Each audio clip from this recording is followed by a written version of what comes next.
저는 제가 여기서 이렇게 예배 이제 말씀을 기다리면서 막 눈물이 나는 거예요. 왜냐하면 위드 코로나 시작되고 이렇게 첫 예배를 이렇게 엄청난 찬양으로 올려드리는 자리에 what a blessing. 저는 정말 축복받았네요.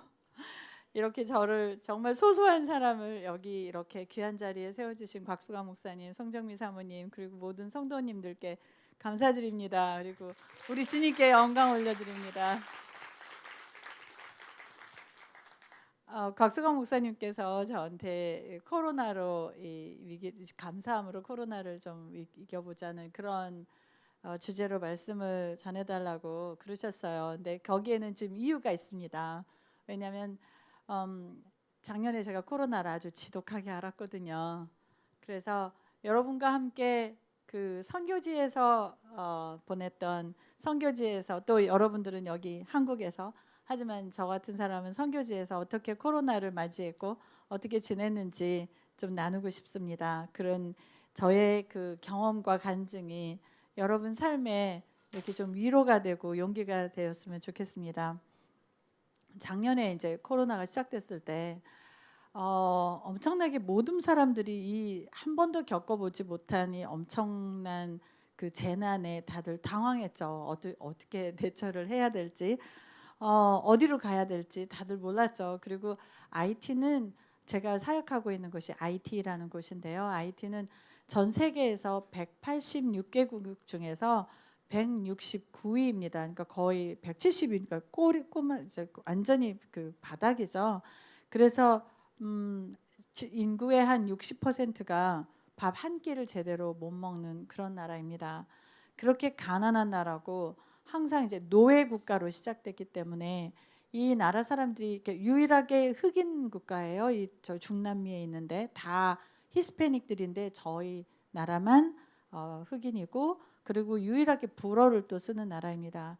그런데 정치적으로 너무 불안정해서 매일 정쟁이 끊이질 않고 쿠데타가 끊이질 않고 또 외국에서 원조가 오면 또 정치인들이 그 원조된 그 돈들을 다 훔쳐서 자기가 가져가고 국민들한테는 떨어지는 게 전혀 없는 그래서 점점 악화되는 그런 나라입니다.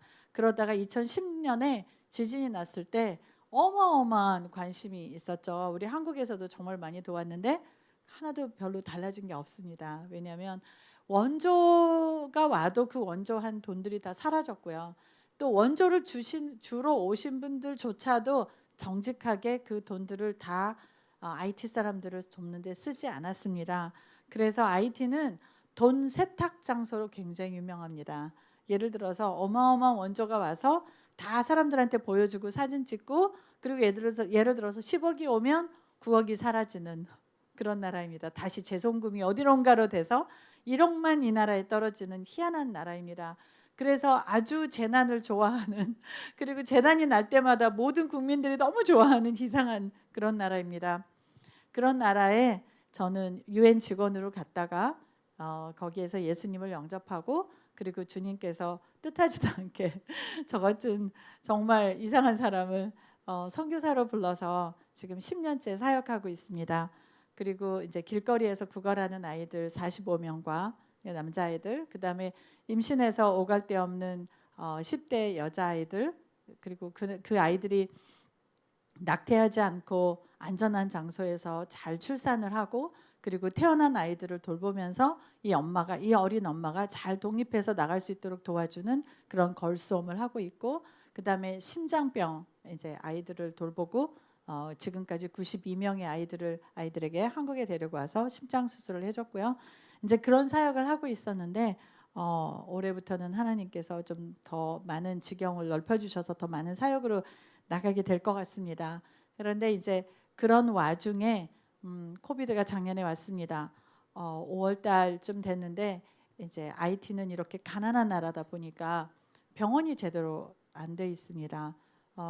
그러니까 모든 이제 국가에서 철수 명령을 내렸습니다. IT에 있으면 코로나에 걸려서 죽게 되니까 빨리 돌아와라. 그래서 미국인, 캐나다, 유럽 모든 국가가 특히 한국도 이제 빨리 들어오라는 이제 명령을 내렸습니다. 저는 이제 국적이 캐나다인데 계속 연락이 오는 거예요. 그러면서 뭐 우리가 전세기를 준비를 했으니까 전세기 타고 뭐 와라. 매주 계속 연락이 오는 거예요. 그런데 제가 그랬습니다. 하나님, 저는 이 땅을 떠나지 않겠습니다. 왜냐? 저희 아이들이 저를 엄마라고 불러요. 제가 키우는 아이들이. 그런데 어떤 엄마가 야, 나는 나 살기 위해서 내가 떠날 테니까 너희들은 남아서 죽든지 말든지 알아서 해라. 그런 엄마가 세상에 어디 있겠습니까? 그래서 제가 이제 코비드를 겪으면서 그래 사역도 좀 똑똑하게 해야 되는데 언제든지 접고 나갈 수 있는 사역을 해야 되는데 이 아이들을 돌보는 사역은요 접어지지를 않는 거예요. 왜냐면 아이들과 죽어야 되는 거예요. 그래서 직접 사역을 다들 안 하시는구나 막 제가 그랬어요. 근데 저는 아이들과 죽기로 결심을 하고 이제 아이들과 남겠다 그랬습니다.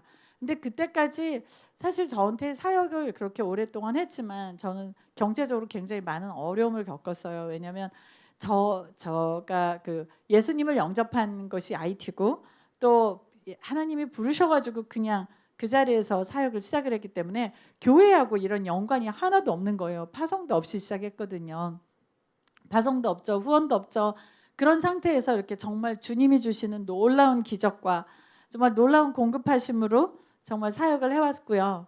2018년에 다니엘 기도에 나가서 굉장히 37만 명, 8만 명이 제 간증을 들었지만 후원으로 절대 연결이 안 되더라고요. 나중에 들었는데 저는 이제 간증할 때 이렇게 저 도움 필요합니다 이런 얘기 안 하는데 그래서 사람들이 쟤는 돈 많은가 보다. UN 출신이라 가지고 UN에서 돈 도와주나 보다. 심장 사역할 때 유명 연예인이라고 했더니 연예인들이 도와주나 보다. 그래가지고 안 주셨다는 거예요.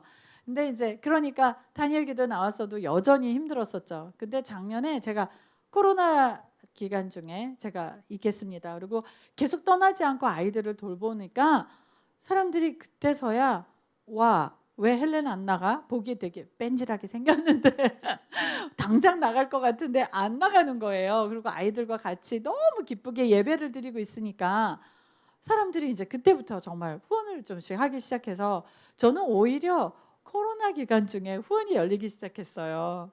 그래서 아이들과 잘 이제 이렇게 사역을 했습니다. 그런데 제가 이제 가장 주님 앞에서 끝까지 순종하지 못하고 있던 하나가 있었습니다. 그건 뭐냐면 IT를 사랑하는 거예요. 희한하죠. IT 선교사인데 저는 IT를 사랑해서 IT를 마음에다 품고 IT 선교사가 되겠습니다. 그리고 이렇게 순종하고 온 게 아니라 갑자기 세례 받은 지 6개월밖에 안 되는 사람한테 그것도 뉴욕 맨하탄에서 너무 재밌게 막 뉴욕 이제 UN 직원으로 한 달에 $10,000불이 넘는 월급을 받으면서 그것도 세금 공제가 되는 텍스 프리 그 $10,000불을 받으면서 행복하게 살고 있는 저에게 너 UN 그만두고 당장 IT로 가서 고아와 과부를 돌봐 이렇기 때문에 밀려가지고 떠밀려가지고 하나님 막 말씀이 임하니까 너무 무서워서 그만두고 갔을 뿐이지 제가 정말 IT를 마음에 품어서 간 건 아니었어요. 그래서 하나님께서 보여주신 은혜 속에서 이제 선교사로 하나님께서 이제 성장시키셨거든요. 직접 하나님이 누구신지를 보여주면서 나는 공급자야. 사람 보지 마.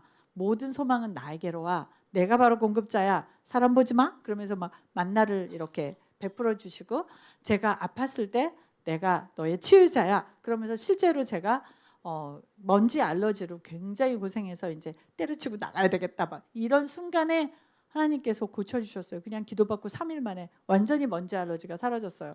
그것뿐만이 아니에요. 제가 후두암 진단을 받았어요.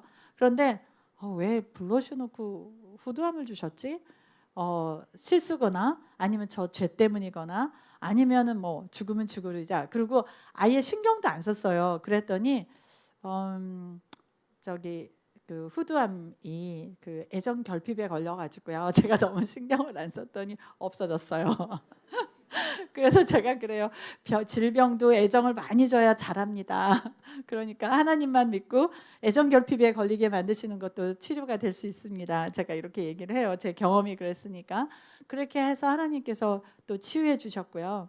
그래서 하나님께서 모든 속성들을 보여주셨어요. 그것뿐만이 아니라 막 저한테 너 우상 있다 막 이러면서 저 우상 없는데요. 그러니까 네가 우상이지 막 이러시면서 그래서 질투하시는 하나님 막 이런 것도 다 보여주셨어요. 그럼에도 불구하고 제가 늘 기도하는 건 뭐였냐면 막 금식기도 열심히 하면서 주야. 근데 기도 제목이 뭐였냐면 IT 나가게 해주세요. 그런 거였어요. 금식 기도를 해도 IT 나가는 게 저 이 정도면 되지 않았어요? 사역 진짜 열심히 해가지고 이제 애들 잘 되고 사역자 저 대신에 사역을 잘할 현지인들 잘 세워놨으니까 저 이제 나가도 되죠. 뭐 끝까지 이게 안 되는 거예요. 이 IT가 이 마음 안에서 이렇게 풀어지지가 않는 거예요. 그러다가 작년에 주님한테 그랬어요. 알았어요. 뭐 IT 당분간 당분간 제가 품겠습니다. 그렇게 얘기하고 또 저한테 주어진 사명이 고아와 과부인데 저는 원래 여성 전문가예요. 이화여대 정외과를 나오고 석사까지 하고 그리고 정치권에서 그리고 여성경제인협회에서 여성 일만 14년 동안 했던 사람이고 유엔에서도 여성 정책을 하는 여성 전문가예요. 그런데 주님께서 이제 여성을 위해서 IT에서 일하라고 했는데도 안 시작했어요. 왜냐하면 여성 문제는 여기 계시는 여성분들이 스스로 알고 남성들이 다 인정하실 거예요. 여성 복잡해. 네, 좀 복잡합니다. 남자들보다 조금 복잡해요. 남자애들은 그냥 잘 먹여주고 밥 잘 주면 사랑받는 줄 알고 착각하거든요. 근데 여자들은 안 그래요. 뭐 복잡해요. 근데 더군다나 이렇게 버려지고 성적으로 유린되고 이런 아이들은 정말 복잡해. 강간당하고 이런 아이들은 진짜 복잡하니까 이 사역 시작하면 나는 끝장이야. 난 절대로 IT에서 못 나가. 이러고 제가 사역을 안 하고 있었어요. 그러다가 작년에 코비드 기간에 정말 주님께서 저를 진짜 많이 만지셔서 알겠습니다. 여성 사역도 시작할게요. 제가 그랬어요. 그리고 있다가 이제 한 IT 교회에서 말씀을 전하러 나오라고 그래서 제가 나갔는데 거기에서 제가 무슨 말을 선포를 했냐면 어떤 상황에서도 감사하고 적군 그러니까 사단 앞에서 할렐루야를 외쳐라. 그리고 제가 이제 설교를 했어요. 그때가 한참 코비드로 막 다들 공포 속에 있을 때예요. 근데 마치 사단이 이제 욥기를 보면 하나님한테 그러잖아요. 제가 진짜 의인이냐고 우리 한번 시험해보자 그러잖아요. 마치 그런 것처럼 헬렌이 드디어 IT도 품겠다 그래. 여성 사역도 하겠다 그래. 그리고 적군들 앞에서 뭐 할렐루야를 외친다고 하는데 우리 한번 시험해 볼까요? 마치 그런 것처럼요. 제가 코비드 걸렸어요. 2주 후에. 말씀 선포한 지 2주 후에. 그런데 너무 이상한 건 뭐냐면 제 주변에 어떤 사람도 코비드를 걸리지 않았어요. 코비드 걸린 사람을 만나지도 않았을 뿐더러 아무도 코비드가 걸리지 않았는데 저만 코비드가 걸린 거예요. 그리고 병원 가니까 믿지도 않아요. 무슨 코비드야, 감기지 막 이랬는데 그래서 이제 시간을 너무 오래 지체를 한 거예요. 여기는 막 바로 코비드 테스트 해주잖아요. IT는 안 그래요. 그 결과를 테스트하고도 결과 보려면 3, 4일이 걸려야 돼요. 그러니까 테스트 안 해줘서 시간 버렸죠. 그리고 결과 나오는데 시간을 버려가지고 일주일이 지나면서 완전히 제 폐가 완전히 그 염증이 자리 잡을 대로 자리 잡아서 완전히 이제는 숨도 제대로 못 쉰 상태에서 제가 입원을 하게 된 거예요. 입원을 했는데 그 코비드가 제가 알아본 모든 질병 중에서 아마 제일 아팠던 것 같아요. 저는 IT에서 온갖 질병을 다 알았거든요. 댕기열도 알아보고 뭐 치킨구니아라는 말라리아보다 한 5배 더 독한 것도 알아보고 뭐 장티푸스의 식중독이 막 안 알아본 게 없는데 그거하고 비교가 안 되는 거예요. 그냥 온몸을 막 패대기를 치는데 견딜 수가 없어요. 그리고 숨을 쉴 수가 없어요. 막 너무 이제 염증이 심해지니까 나중에는 이렇게 호흡을 어떻게 하냐면 뭐 이렇게 하는 거예요. 그리고 제 산소 포화도가 86까지 떨어졌어요. 보통 사람들이 뭐 이 혈중 산소 포화도가 95 밑으로 내려가면 뇌가 상하기 시작하거든요. 그 산소가 부족해서 그렇게 해서 온 장기가 상하기 시작하는데 저는 이 폐도 염증이 이렇게 오른쪽 폐 밑으로 이렇게 손바닥만하게 있었죠. 그리고 막 무슨 빗자루를 이렇게 쓸어놓은 것처럼 온 염증이 막 폐에 있더라고요. 사진을 보니까. 그런데다가 이제 숨도 못 쉬죠. 이제 호흡기 끼고 있죠. 그러니까 한 3일 입원한 지 3일 됐는데 저를 보는 사람들도 쟤는 못 이겨낼 것 같아. 그리고 저도 나는 못 이겨낼 것 같아. 너무 힘들어. 그냥 차라리 죽는 게 나아 할 정도로 아팠어요. 근데 이제 거기에서 제가 이제 새벽, 그리고 이 코비드가 저녁만 되면 더 힘들어요. 낮에는 그래도 견딜만 한데 해가 이렇게 지기 시작하잖아요. 그러면 정말 사단의 시간이 이제 시작돼 가지고 그 새벽 동이 틀 때까지 사람 완전히 죽여놓는 거예요. 근데 3일째 딱 되니까 내가 호흡이 내 코끝에 딱 걸렸다, 이게 느껴지는 거예요. 여러분 기억하시죠? 창세기에 하나님께서 생명을 어디로 불어넣으셨습니까? 코를 통해서 불어넣었죠. 그래서 사람이 죽을 때도 이 호흡이 코로 나간답니다. 근데 제가 느끼겠어요. 이 밑에 이 뱃속에서 이상한 냄새가 나는데 썩은 냄새가 나요. 정말 썩은 냄새가 이렇게 올라와요. 죽음의 냄새라 그러죠. 제가 느끼겠어요. 죽음의 냄새가 나고 이 죽음이 코끝에 딱 걸렸다는 게 느껴지더라고요. 호흡이 마지막으로 이 코끝에 걸려서 이렇게 하다가 딱 멈추면 끝날 것 같은, 근데 그 죽음의 공포가요 장난이 아니에요. 너무 두려워요. 내가 더 이상 존재하지 않는다. 이 땅에 내가 더 이상 존재하지 않는다. 내가 지금 숨쉬고 바라보는 이 모든 세계가 사라지고 또 아무도 나를 이제는 볼 수 없어. 그 무존재, 내가 존재하지 않는다는 그거예요. 정말 너무 두려운 거예요. 그런데 그 상황에서 제가 그랬어요. 주님, 감사해요. 제가 그랬어요. 사단, 너 잘 들어. 너는 이 상황에서도 나를 데려갈 수 없어. 내가 이 상황에서도 네가 원하는 대로 내가 주님을 원망할 수 없어. 그리고 손을 딱 들고 누운 상태로요. 제가 온 힘을 당해서 제가 찬양했어요. 주님 감사합니다. 제가 IT에서 주님을 만나지 않았더라면 2010년에 와서 제가 구원이 없었잖아요. 그러면 제가 이 죽음이 마지막이잖아요. 이렇게. 그런데 주님이 저를 구원해 주셔서 제가 그 다음에 약속이 있는 거예요. 제가 다음으로 갈 수가 있는 거예요. 더 기쁘고 고통 없고 찬란하고. 그런데 우리 아이들, 남겨져 있는 제 육신의 아이들과 우리 아이들이 걱정이 안 되는 거예요. 왜? 하나님의 자식들이니까 하나님께서 알아서 하시겠구나. 그리고 하나님 저 죽을 준비 됐어요. 할렐루야, 저 데려가세요. 하나님 저 데려가세요. 하나님 찬양합니다. 막 주님 예수님 찬양합니다. 제가 그랬는데 그때 아마 시험이 하나님과 사단이 같이 동의해서 저에게 내렸던 그 시험에 제가 패스를 했나 봐요. 기적이 일어났어요. 제 산소 포화도가 86에서 98로 올라갔어요. 쫙. 그러니까 의사가 너무 놀라가지고 98로 올라갔어? 그럼 내일도 보자. 그런데 여전히 99, 98일 거예요. 그러니까 3일 만에 뭐라 하냐면 나가도 돼. 할렐루야. 근데 제가 있던 방은 코비드 방이라서 창문도 없었어요. 창문도 없이 딱 갇힌 방이에요. 근데 그 방에서 누워 있으면서 내가 다시는 햇빛을 볼 수 없을 거야 그랬어요. 내가 이 방을 걸어 나갈 수 없을 거야. 제가 그랬는데 제가 이렇게 걸어 나오는 거예요. 그 방에서.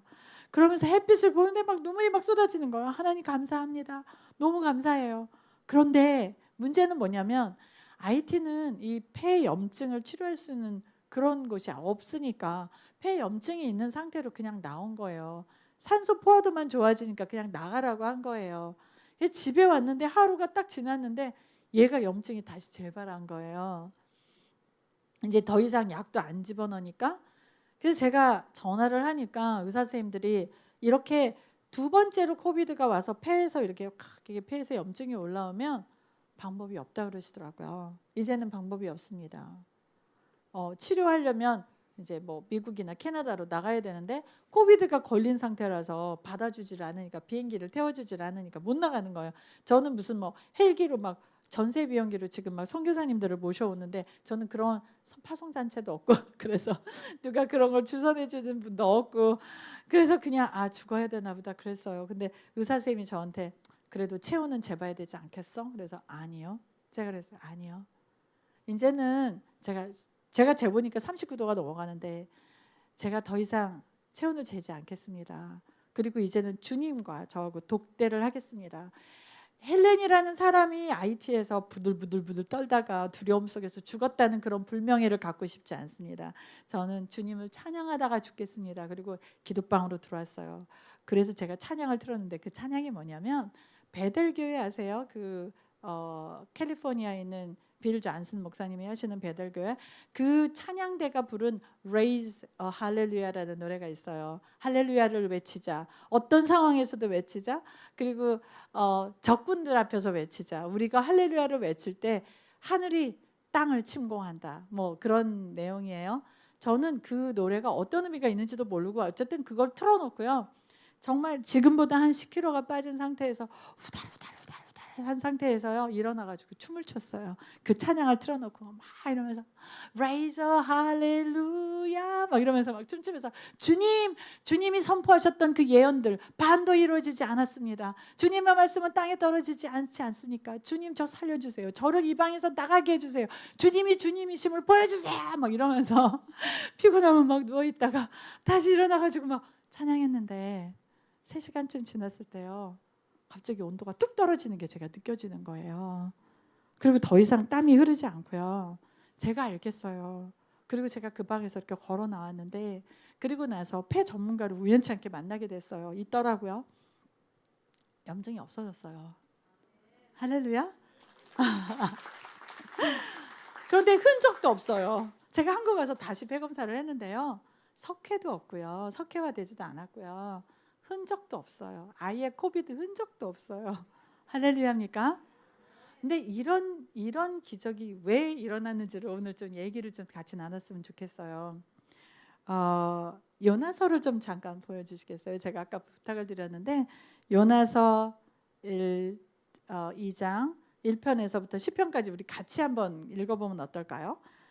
요나가 물고기 뱃속에서 그의 하나님 여호와께 기도하여 이르되 내가 받는 고난으로 말미암아 여호와께 불러 아뢰었더니 주께서 내게 대답하셨고 내가 수월의 뱃속에서 부르짖었더니 주께서 내 음성을 들으셨나이다. 주께서 나를 깊음 속 바다 가운데 던지셨으므로 큰 물이 나를 둘렀고 주의 파도와 큰 물결이 다 내 위에 넘쳤나이다. 내가 말하기를 내가 주의 목전에서 쫓겨났을지라도 다시 주의 성전을 바라보겠다 하였나이다. 물이 나를 영혼까지 둘러싸우며 기쁨이 나를 에워싸고 바다풀이 내 머리를 감쌌나이다. 내가 산의 뿌리까지 내려갔사오며 땅이 그 빗장으로 나를 오래도록 막았사오나 나의 하나님 여호와여 주께서 내 생명을 구덩이에서 건지셨나이다.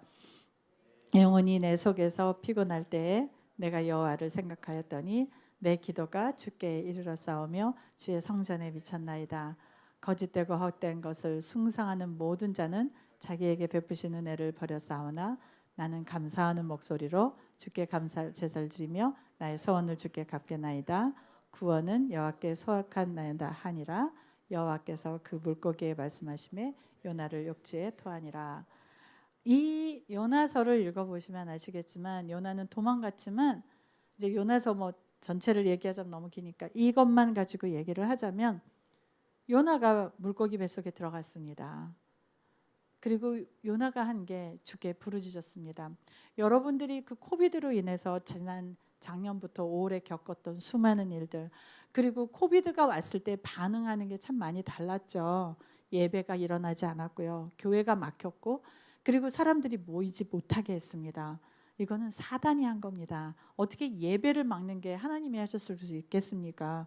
사단이 했죠. 예배를 막고 교회가 깨지게 하고 내 비즈니스를 막고 그리고 이렇게 비즈니스가 어려워져서 헌금이 어려워지니까 선교지에 있는 선교사님들이 또 선교지를 떠나게 됐고 선교지에 있지 못하게 됐고 이게 사단이 하는 것들이죠.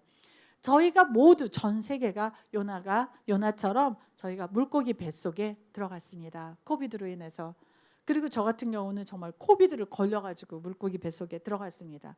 물고기 뱃속에 들어갔을 때 우리의 모습은 뭐였냐면 해초가 저희 머리를 막 다 뒤집어 쓰고 막 물이 저를 에워싸고 이 구약에서 물은 사단을 의미합니다.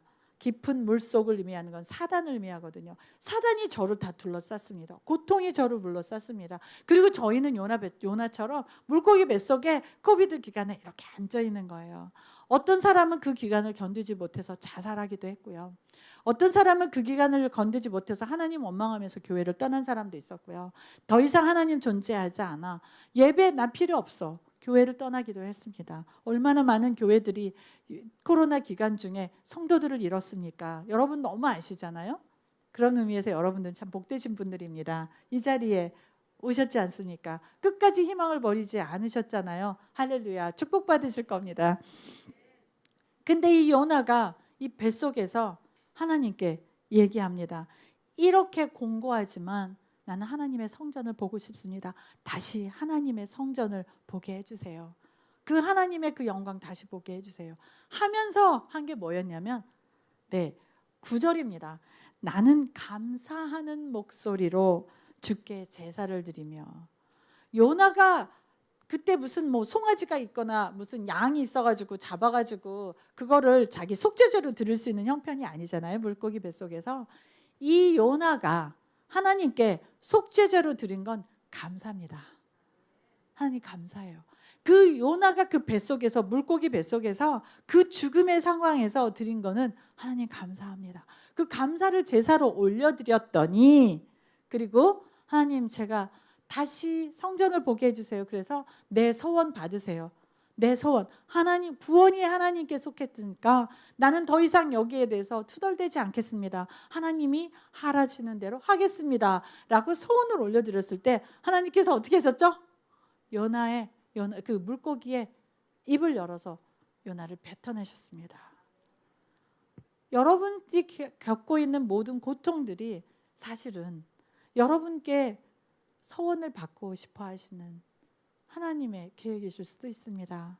이 코로나 기간에 사단이 이렇게 기승을 부리지만 하나님은 이 코로나 기간 중에 여러분을 시험하고 계시는지도 모르겠습니다.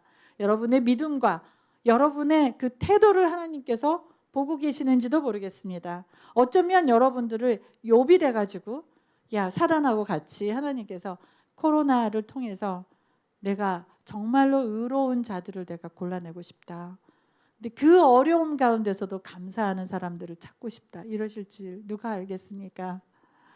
입술로 원망하지 않는 게 얼마나 중요한지 아십니까? 내가 고통 속에 있을 때 하나님, why me? why? 왜요? 왜 나예요? 내가 교회 열심히 다녔잖아요. 11조 냈잖아요. 저는 어떻게 해서요? 저 인생 다 드렸잖아요. 유행 그만뒀잖아요. 그리고 이 원하지도 않는 곳에서 이 고생하면서 온갖 질병 다 겪고 이제는 죽이기까지 하세요. 그렇게 얘기할 수 있잖아요. 그런데 안 했거든요. 입술로 범죄하지 않았습니다. 오히려 사단 앞에서 너 사단 잘 들어. 네가 나를 가져갈 수 없어. 내가 이딴 고통에 내가 죽음 앞에 처해서 이제는 숨이 여기 코끝에 달려가지고 이러고 있지만 그럼에도 불구하고 너는 나를, 내 영혼을 가져갈 수 없어. 주님 감사합니다. 그럴 때 기적이 일어납니다. 여러분을 둘러싸고 있는 모든 해초와 모든 물과, 그죠? 어둠 속에서, 물고기 뱃속 같은 이 어둠 속에서 언제 내 사업은 풀리는 거야? 언제 내 비즈니스는 풀리는 거야? 언제 내 경제적인 어려움 속에서 내가 나갈 수가 있는 거야? 왜 나는 누구를 잃었어? 내 사랑하는 사람을 잃었어. 왜 그러는 거야? 그 순간에 감사하세요. 그 순간에 감사하고 그 순간에 찬양하세요. 그럴 때 기적이 일어나더라고요. 그게 어디에 나와 있냐? 시편 100편을 보시면 시편 100편에 비결이 나와 있습니다.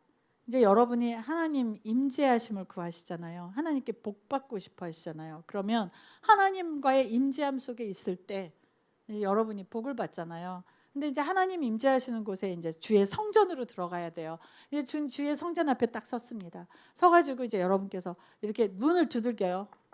주님, 저 왔어요. 주님, 주님께 드릴 말씀인데 문 좀 열어주세요. 막 두들겨요. 그런데 성전을 지키고 있는데 수문장이 여러분한테 물어봅니다. 암호? 암호를 대! 이렇게 얘기해요. 암호? 성경? 아니. 구원? 아니. 예수? 아니. 뭐지? 뭐가 암호지? 그런데 시편 100편에 4절에 이렇게 나와 있어요. 감사함으로 그게 문에 들어가며. 감사해요. 주님 감사합니다. 그럼 갑자기 문이 열리는 거예요. 빠 이렇게 닫혀있던 문이. 그 어떤 거를 막 얘기를 해도 열리지 않았던 그 문이 하나님의 임재하시는 그 문이 임재함으로 들어가요. 복받죠. 그죠? 이렇게 임재하심이 뭡니까? 요셉이 감옥에 있었어도 왜 형통했습니까? 형통하다는 게 하나님이 함께 했기 때문에 형통하잖아요. 그래서 형통함이 바로 임재함으로 들어가는 거거든요. 그러니까 지금 복을 받으려고 임재함으로 들어가야 되는데 감사함이 안 옵니다. 하나님 감사해요. 감사해요. 그럼 문이 열립니다. 문에 들어갔어요. 그럼 하나님하고 대화를 해야 되잖아요. 하나님 저 뭐 필요한데요. 뭐 그런데 그 전에 예를 들어서 이쁜 딸이 아버지 무릎에 앉았습니다. 얘는 이 딸은 사탕 먹고 싶어요. 그러면 덜썩 앉자마자 사탕 내놔 빨리 사탕 먹고 싶다고. 그럼 기분 좋으세요? 아빠 아무리 아빠지만 야 너는 말 좀 이쁘게 하면 안 돼? 너는 맨날 사탕만 달라고 그래 나한테? 아버지지만 그러시겠죠. 근데 아빠 나 사랑해. 아빠 너무 멋져. 막 이러면서 뽀뽀를 막 아빠 나요. 일단 하나님과의 관계도 똑같습니다. 좀 아부하셔야 돼요 하나님한테. 좀 아버지 마음을 좀 달래서 아버지가 그냥 이뻐 죽겠게 만드는 그런 작업이 좀 있어야 되지 않으시겠습니까? 그게 찬양이에요. 그게 찬양이에요. 하나님 저 하나님 찬양해요. 하나님 너무 감사해요. 하나님 제가 24시간 하나님께 찬양하고 싶어요. 그게 하나님 너무 기쁘게 해드리는 거예요. 다윗을 여러분 아시죠? 다윗 왕이 너무 하나님의 임재함이 너무 늘 하나님 임재함 속에서 살고 싶으니까 뭐 했습니까? 다윗의 장막을 쳤습니다. 성전으로 들어가야 되는데 언약궤를 가지고 왔어요. 언약궤를 가지고 와서 이제 지성소로 들어가야 됩니다. 그러면 누구만 봐요? 대제사장만 보잖아요. 자기는 못 보는 거예요. 더 이상 언약궤를. 그러니까 성전은 그대로 놔두고 다윗이 장막을 치잖아요. 장막을 치고 그냥 언약궤를 그에다 그냥 놓습니다. 놓고서 그냥 언약궤가 법에 어긋나죠. 언약궤는 그 안으로 들어가야 되는데 놓은 상태로 너무 좋아서 하나님 임재가 너무 좋아서 악사들을 대동하고 춤추는 사람을 대동해서 24시간을 조를 짜서 그 앞에서 춤을 추게 만들었는데 하루만 그랬냐? 1년만 그랬냐? 10년만 그랬냐? 30년이 넘게 했습니다. 그런데 하나님이 너무 좋으셔가지고 나무라지 않으셨어요. 대신에 뭘 줬냐? 다윗 시대에 하나님께서 아브라함에 약속했던 약속의 그 땅의 그 영토들, 너는 여기서부터 여기까지가 다 네 영토로 받을 거야 라는 그 약속의 영토들요, 여호수아가 쟁취한 게 아닙니다. 다윗이 쟁취하게 하셨어요. 그리고 다윗이 통일 왕국을 이루게 하였고 다윗에게 엄청난 부를 내려주셨습니다. 그리고 그 자식들이 잘 되게 하셨죠. 물론 솔로몬이 망쳤지만 그 복이 어디서 나온지 아십니까? 찬양에서 나왔습니다. 이 교회가 왜 복된지 아십니까? 이 작은 교회가 드리는 이 예배를 한번 보세요.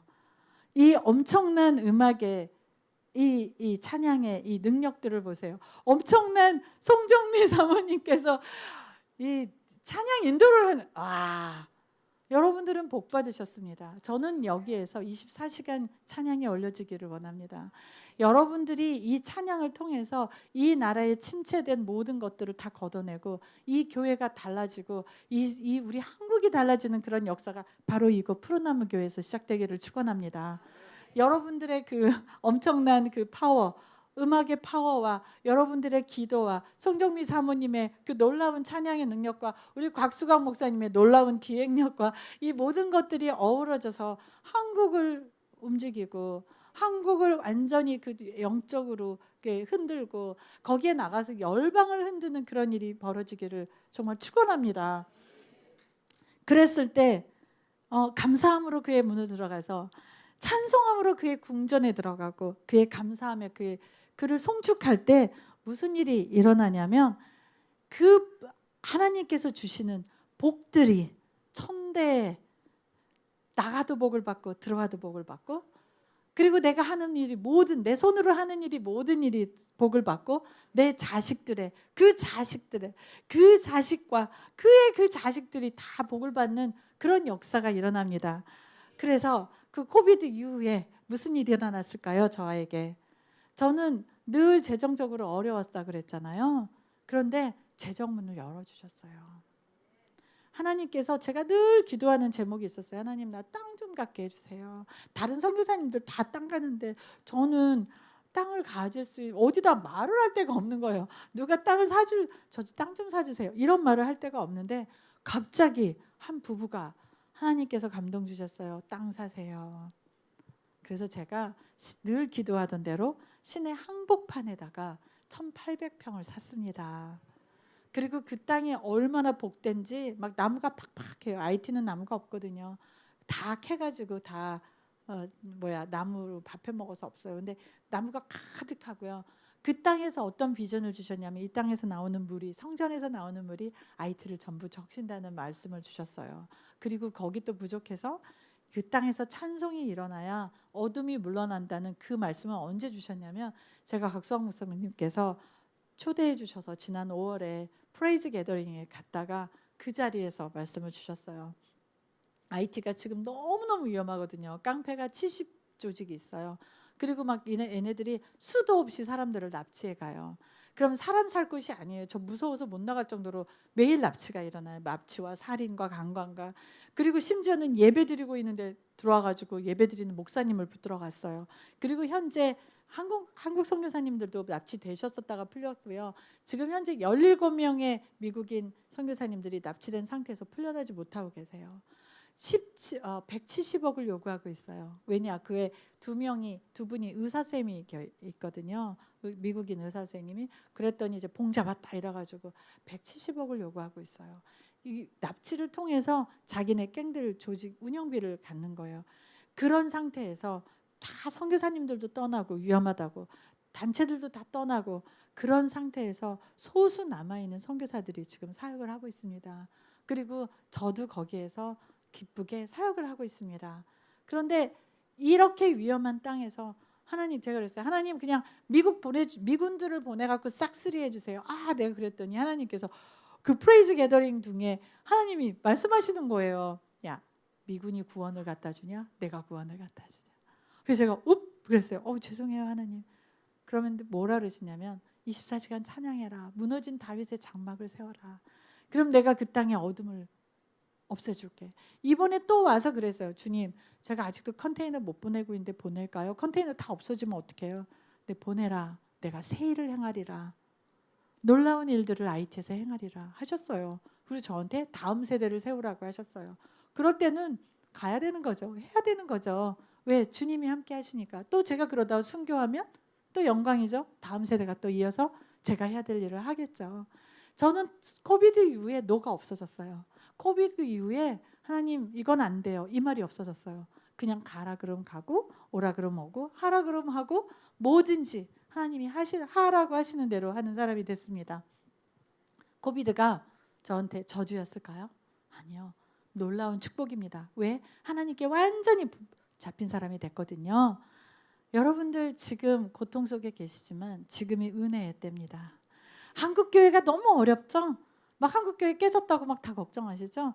할렐루야, 은혜의 때입니다. 왜? 지금이 바로 우리가 무릎을 꿇을 때고요. 지금이 우리가 회개를 할 때입니다.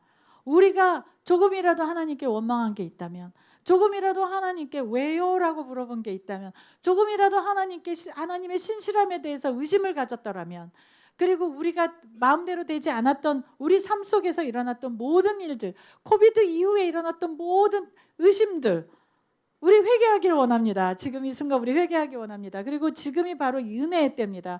그래서 회개를 딛고 여러분들께서 정말 그 아주 처절한 회개를 딛고 다시 한국교회가 일어나기를 선포합니다. 축원합니다. 그리고 여러분들 인생이 지금 이 어둠 속에서 다시 일어나기를 축원합니다. 네, 지금이 은혜의 때입니다. 우리가 다시 살아날 수 있는 은혜의 때입니다. 우리가 고통을 통해서 우리의 그 더러운 것들이 씻겨나가고 요나처럼 그 어둠 속에서 우리가 나올 수 있습니다. 여러분들 저와 함께 같이 기도하기를 원합니다. 여러분들 마음에서 저 뱃속에서 깊은 하나님에 대한 의심과 하나님의 신실함에 대한 정말 그런 회의가 있었다면, 그리고 감사하지 못한 게 있었다면, 그리고 우리가 불평한 게 있었다면 지금 이 순간 다 토해내기를 원합니다. 그리고 내 안에 정결해지기를 원합니다. 그리고 감사함으로 채워지기를 원합니다. 그리고 우리가 찬송하기를 원합니다. 아멘입니까? 그래서 우리가 복받기를 원합니다. 저에게 요나의 마지막 장이 펼쳐지고 있습니다. 요나의 마지막 장이 욥기의 마지막 장이 뭡니까? 곱절로, 그 전보다 곱절로 축복받았다는 말. 제가 제 인생에서 지금 제 사역에서 일어나고 있습니다. 그 축복 제가 오늘 임파테이션 해드립니다. 저의 기쁨과 제가 받은 모든 축복을 지금 임파테이션 해드립니다. 받으세요. 욥기의 마지막 장의 역사가 여러분들께 일어나기를 오늘 축원합니다. 아멘입니까? 네, 다 같이 기도하시겠습니다. 회개를 하시기 바랍니다. 회개가 일어나기를 바랍니다. 하나님 아버지 용서해 주세요. 저의 죄를 용서해 주세요. 제가 하나님께 원망했던 저를 용서해 주세요. 제가 고통 속에 있을 때 주님께 감사함으로 대신 올려드리지 못하고 제가 왜요 하나님 왜 이런 고통이 오나요? 왜 저인가요? 왜 저는 이 고통 속에서 이렇게 울부짖어야 하나요? 왜 우리 가정이 이렇게 어려워야 되나요? 내 자식은 왜 이렇게 어려워야 되나요? 내 인생에서 왜 이렇게 막힌 게 많나요? 우리 교회는 왜 이러나요? 이런 모든 나의 모든 입술로 범죄한 모든 것들 지금 이 순간 회개되기를 원합니다. 하나님 제 회개를 받아주세요. 제 회개를 받아주세요. 그리고 제가 다시 이 죄를 아버지 죄를 바닥에 놓고 제가 다시 일어나기를 원합니다. 그리고 제가 감사함으로 하나님께 감사함으로 제사를 드리기 원합니다. 이 물고기 뱃속에 살고 있는 것 같은 이 어둠 속에 이 축축함 속에 모든 해초를 머리에 두르고 정말 어디로 나갈지도 모르는 출구가 보이지 않는 이 삶 속에서 하나님께서 저를 토해내실 것을 믿습니다. 하나님께서 내가 감사를 올려드릴 때 내가 찬양을 올려드릴 때 그리고 하나님께서 저를 그 물고기 뱃속에서 토해내서 마른 땅으로 인도하실 하나님을 믿고 찬양합니다. 지금 이 순간 찬양합니다. 하나님 감사합니다. 감사함 받아주시옵소서. 그리고 저를 열방의 도구로 써주시옵소서. 하나님 이 푸른 나무 교회와 함께 열방으로 나가게 해주시옵소서. 제가 이 땅, 이 작은 땅, 이 한국을 발로 딛고 아버지 열방을 축복하는 그런 열방의 도구로 써주시옵소서. 내가 아무리 경제적으로 어려울지라도 내가 열방을 축복하는데 정말 손을 안 끼지 않겠습니다. 재물을 아끼지 않겠습니다. 열방의 수많은 영혼들을 살리겠습니다. 오늘 서원하는 그런 계기가 되시기를 축원합니다. 감사합니다. 하나님께 영광 드립니다.